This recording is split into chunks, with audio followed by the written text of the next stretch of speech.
항상 주님 안에서 강건하시고 평안하시기를 주님의 이름으로 축복드립니다. 이 지구는 전쟁과 또 기근, 자연재해가 여전히 많이 있습니다.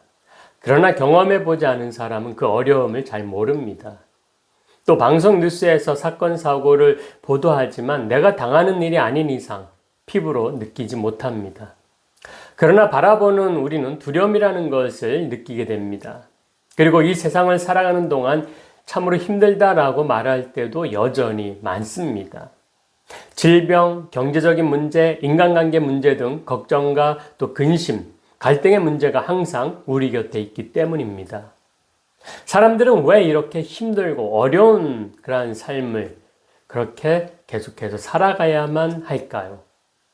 그리스 신화에서 판도라라는 여성이 신이 열지 말라고 한 상자를 열어버려서 그 속에 있던 모든 종류의 재앙이 세상에 퍼졌다는 이야기가 있습니다. 절대 열지 말라라고 한 말이 너무 궁금해서 참다 결국 상자를 열었더니 그 안에는 인간 세계를 이간질시키고 재앙을 불러오는 모든 악의 근원들이 가득했고 이 고난들이 세상에 퍼져나가니까 이때부터 인간은 고난에 시달리게 되었다라고 합니다.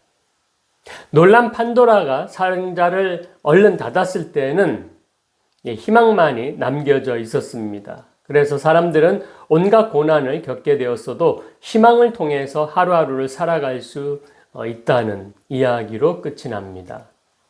이 신화 이야기를 통해서 사람이 얼마나 비겁하고 악한지를 알 수가 있습니다. 문제와 잘못을 자기 자신에게 직시하지 않고 밖으로 남 탓으로 돌리는 것입니다. 그래서 이렇게 말합니다. 내가 불행한 것은 나의 나쁜 환경 때문이야. 그리고 내가 불행한 것은 저 사람 탓이야. 내 탓이 아니야. 판도라 탓이야. 인간의 불행은 판도라 탓이 된 것입니다. 나의 잘못은 없습니다. 나는 피해자일 뿐이라고 합리화하며 인생을 살아갑니다. 참으로 비겁하고 악한 모습입니다. 그러나 성경은 반대입니다. 우리 마음을 직시하게 합니다. 야고보서 3장 14절입니다. 그러나 너희 마음속에 독한 시기와 다툼이 있으면 자랑하지 말라. 진리를 거슬러 거짓말하지 말라. 아멘. 우리 마음속에 독한 시기와 다툼이 있다는 거죠. 잠언 23장 29절에서 30절입니다. 재앙이 네게 있느뇨? 근심이 네게 있느뇨? 분쟁이 네게 있느뇨? 원망이 네게 있느뇨? 까닭 없는 상처가 네게 있느뇨? 붉은 눈이 네게 있느뇨? 술에 잠긴 자에게 있고 혼합한 술을 구하러 다니는 자에게 있느니라. 아멘. 성경은 시기, 다툼, 분쟁, 재앙이 어디에서 시작한다라고 가르쳐 줍니까? 사람의 속에서 시작한다라고 말씀하고 가르쳐 줍니다. 즉 환경 탓도 아니고 남 탓도 아니고 바로 나에게서 비롯된 문제라고 알려줍니다. 직시해 줍니다. 그것이 바로 죄입니다. 죄가 무엇입니까? 죄는 하나님께로 향하지 못하고 하나님에게서 벗어난 것입니다. 로마서 1장 28절에서 32절 말씀입니다.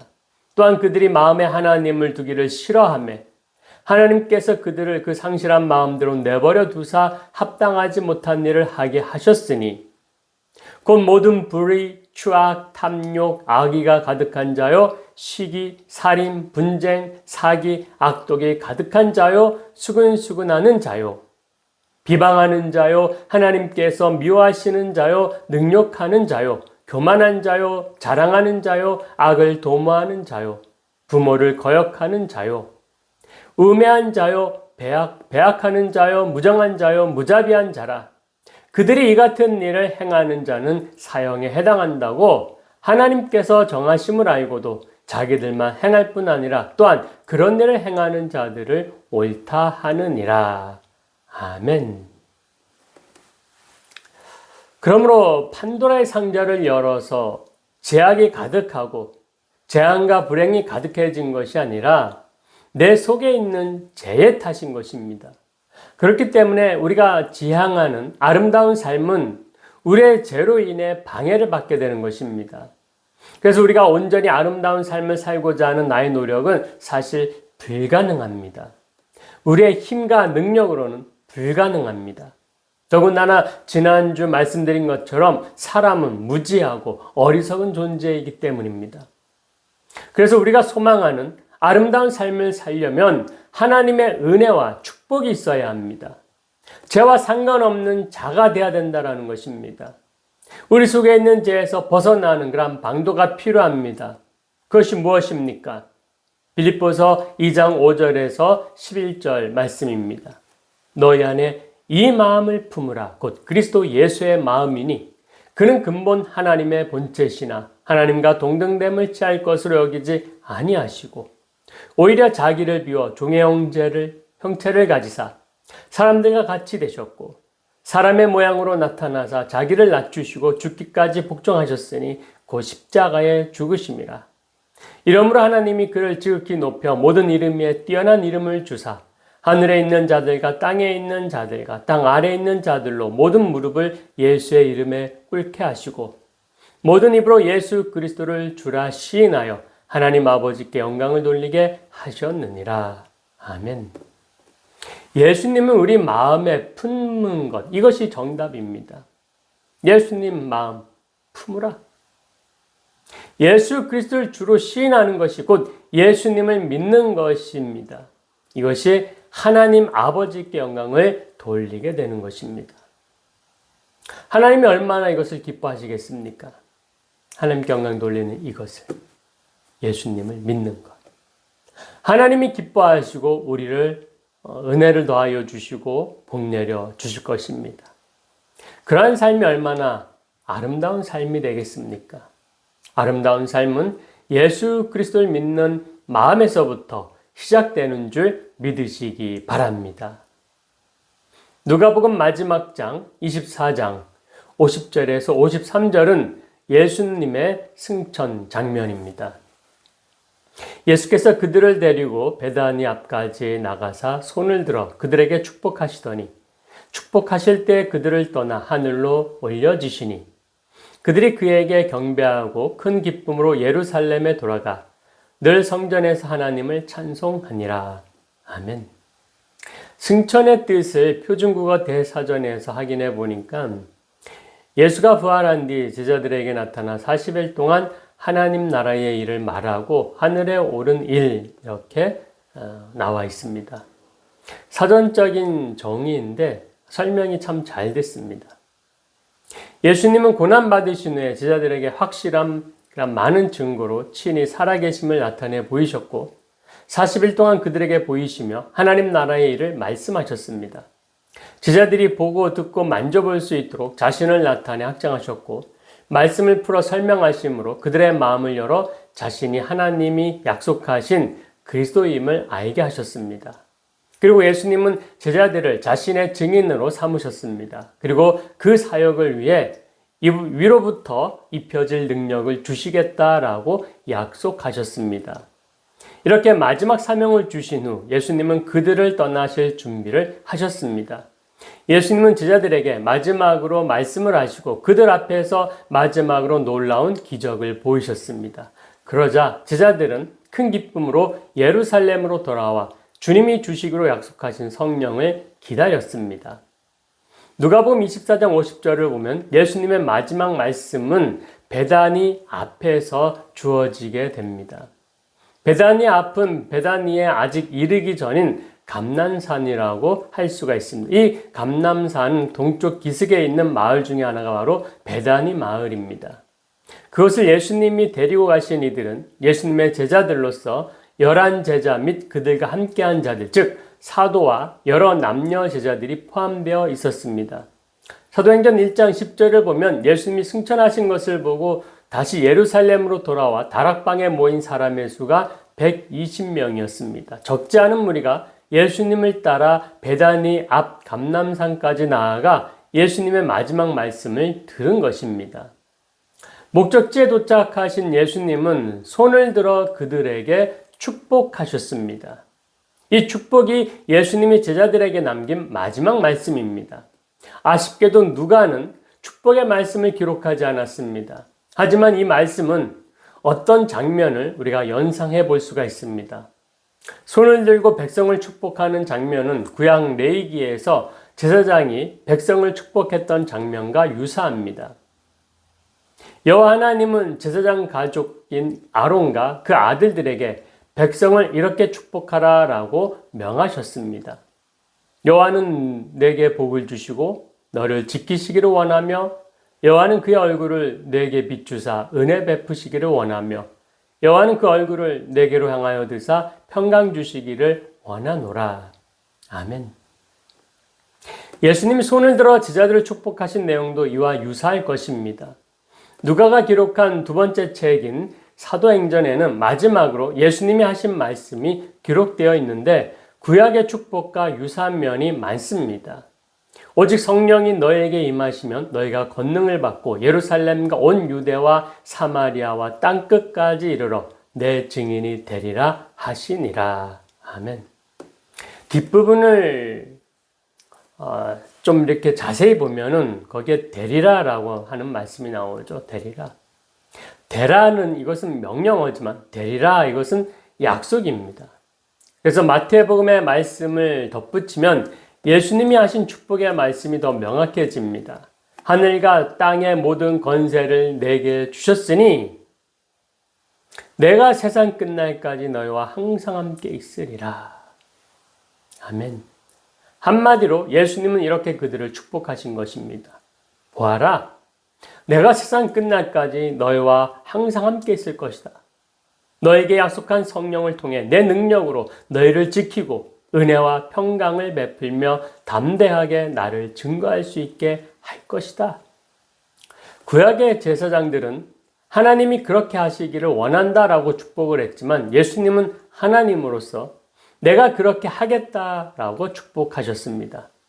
실제 사도들이 사도행전의 기록을 보면 정말 놀랍게도 예수님을 선포합니다. 예루살렘에서 시작하여 엄청난 환난과 핍박을 당했지만 유대와 사마리아로 피해 거기서도 예수님을 증거합니다. 대표적인 인물이 바로 바울 사도입니다. 핍박과 고난 속에서도 예수님을 성령의 능력으로 전하죠. 그들이 대단해서 이렇게 핍박과 고난 속에서도 예수님 전한 것이 아닙니다. 예수님이 약속하신 성령의 능력으로 한 것입니다. 그러므로 성령은 축복의 증거입니다. 우리가 아름다운 삶을 살기에 내 힘과 능력으로는 불가능하지만 주님이 주시는 선물, 성령이 우리와 함께 하시면 가능한 줄 믿습니다. 그러므로 우리의 아름다운 삶은 성령의 인도하심을 받는 성령 충만한 삶인 줄 믿으시기 바랍니다. 또한 우리가 예수 그리스도를 믿음으로 아름다운 삶을 살 수 있는 이유는 예수님이 있는 모습 그대로 승천하셨기 때문입니다. 이것이 무슨 말입니까? 예수님은 축복을 마치고 나서 그들에게 마지막 기적을 보여주셨습니다. 그것은 승천이었습니다. 예수님은 그들을 떠나 하늘로 올려지셨습니다. 사도행전의 기록을 보면 하늘로 올라가신 예수님을 구름이 가려서 제자들은 그분을 더 이상 보지 못했습니다. 9절 말씀입니다. 이 말씀을 마치시고 그들이 보는데 올려져 가시니 구름이 그를 가려 보이지 않게 하더라. 아멘. 사도행전 1장 9절부터 11절까지는 예수님의 승천 장면이 기록되어 있습니다. 예수님은 많은 제자들이 보는 가운데 올려져 가셨는데 이것은 예수님의 승천이 꾸며낸 일이 아니라 역사적 사실임을 보여줍니다. 또한 올려져 가시니 이 동사는 수동태인데 이것은 하나님이 하늘로 올리셨다라는 뜻이 되는 거죠. 예수님 스스로 올라가신 것이 아니라 하나님이 들어 올리셨다라는 거죠.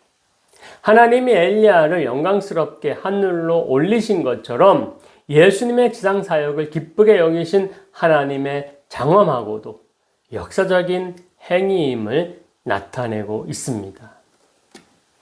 예수님은 부활하신 몸을 가지고 승천하셨습니다. 예수님이 부활하신 몸은 어떤 상태입니까? 예수님이 부활하신 그날에 10명의 제자들이 모여있을 때 예수님께서 나타나셨습니다. 하지만 그때 도마는 그 자리에 있지 않았습니다. 그런데 나중에 도마가 제자들에게 부활하신 예수님을 우리가 만났다라는 이야기를 듣고도 믿지 못했습니다. 내가 그의 손에 못자국을 보며 내 손가락을 그 못자국에 넣으며 내 손을 그 옆구리에 넣어보지 않고는 절대 믿지 않겠다라 그렇게 말을 했습니다.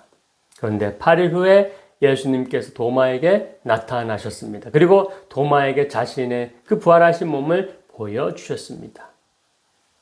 도마에게 이르시되 내 손가락을 이리 내밀어 내 손을 보고 내 손을 내밀어 내 옆구리에 넣어보라. 그리하여 믿음 없는 자가 되지 말고 믿는 자가 되라. 아멘. 이것은 예수님이 몸으로 부활하셨다는 것을 의미하고 더불어 부활하신 예수님의 몸에는 못자국과 창에 찔린 옆구리의 상처가 그대로 남아 있었다는 것을 보여줍니다. 그렇게 예수님은 상한 몸 그대로, 상처난 몸 그대로 부활하셨고 그 몸 그대로 승천하셨습니다. 주님이 어떤 영광스러운 모습으로 변화되어 승천하신 것이 아니라 상하신 몸 그대로 하늘로 승천하셨고 지금도 그 몸 그대로 하나님 나라에 계시는 것입니다. 그렇다면 상한 몸 그대로 승천하신 이 중요한 의미는 무엇일까요? 그것은 바로 예수님이 자신의 피 흘린 몸을 하나님께 보여주시기 위함이라는 것입니다. 예수님께서는 이 땅에 오셔서 사람이 되시고 그리고 고난을 받으시고 십자가에서 죽으셨습니다. 십자가에서 죽으심으로 예수님은 우리를 대신해서 하나님께 자신의 몸을 희생제물로 드린 것입니다. 구약에서 희생제물은 무엇입니까? 피를 흘려서 죄인의 죄값을 대신 치르는 것입니다. 희생제물이 대신 죽음으로 제사하는 자의 죄를 덮고 희생제물의 생명으로 제사하는 자의 생명을 대신하는 것입니다. 희생제물이 죽어서 제사하는 자의 죄가 용서받는 것입니다. 그 희생제물에 피 흘린 생명값으로 죄인은 하나님 앞에 다시 설 수 있게 된 것입니다. 그런데 예수님께서 이 땅에 오셔서 친히 이와 같은 희생제물 되시고 우리를 구원하신 것입니다. 그리고 부활하신 예수님은 자신의 상한 몸, 피 흘린 그 몸을 가지고 그대로 하늘로 승천하셔서 하나님 앞에 나아가십니다. 그리고 그 하나님 앞에서 자기 몸을 보여줍니다. 하나님, 저 백성들을 위해 피 흘리고 또 못 박힌 저의 손을 보세요. 그렇게 하면서 우리가 하나님 앞에 죄를 지을 때도 당신을 믿는 자들을 위해 예수님은 하나님, 저들의 죄가 나의 생명값으로 용서되지 않았습니까? 예수님은 우리의 죄에 대한 희생제물로서 책임을 지고 이미 하나님의 심판을 받았다라는 것을 하나님께 늘 보여드리고 계십니다. 오늘도 지금도. 예수님이 하늘에서 우리의 보증이 되어주시는 것입니다. 보증이 되신다는 것은 영수증을 보여주는 것과 마찬가지입니다. 마트에서 물건을 사고 나오는데 갑자기 마트 직원이 서가지고 이 물건 값을 계산했습니까? 하고서 물어봅니다. 그때 어떻게 해야 됩니까? 네, 여기 영수증이 있습니다. 하고서 마트 직원에게 값을 치른 것을 당당하게 확인시켜주면 되는 것입니다.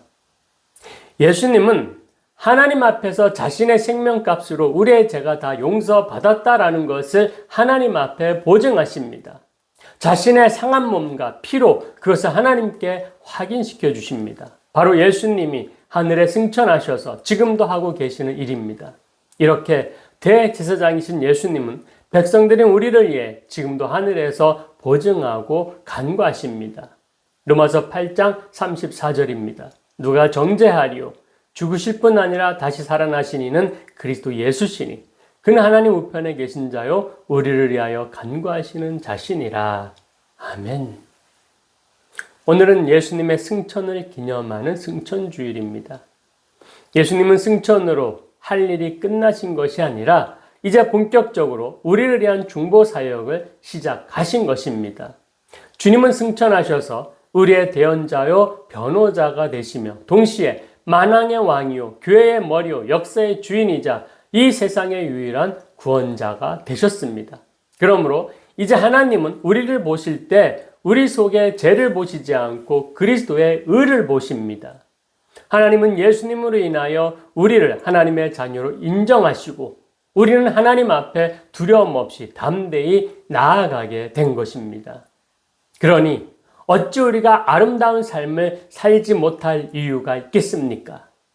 이제 우리는 예수님으로 인하여 충분히 아름다운 인생, 아름다운 삶을 누리시기를 주님의 이름으로 축복합니다.